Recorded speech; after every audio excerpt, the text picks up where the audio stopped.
యేసయ్య జన్మించాడనే వార్తను మొట్టమొదటిసారిగా గొర్రెల కాపరులకు మాత్రమే ఎందుకు చెప్పబడిందో మీకు తెలుసా?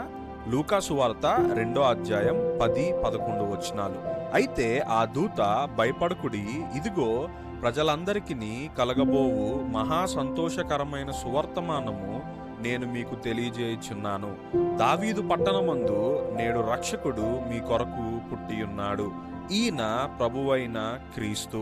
అంటే గొర్రెల కాపరులు రాజులు, యాజకులు కాకపోయినప్పటికీ దేవుని ప్రణాళికలో ఉన్నారు కాబట్టి యేసయ్య జన్మించాడు అనే శుభవార్తను మొట్టమొదటిసారిగా విశ్వాసం, విధేయత కలిగిన గొర్రెల కాపరులకు దేవుడు తన దూతల ద్వారా తెలియజేశాడు అనే విషయాన్ని తెలియజేస్తుంది. అయితే ఈ వాక్యాన్ని వింటున్న నీలో దేవుడు పనిచేయాలంటే విశ్వాసం, విధేయతలు ఉండాలని, అవి మాత్రమే దేవుడు నీలో పనిచేయడానికి అవసరమని జ్ఞాపకం చేస్తూ ముగిస్తున్నాను. ఆమెన్.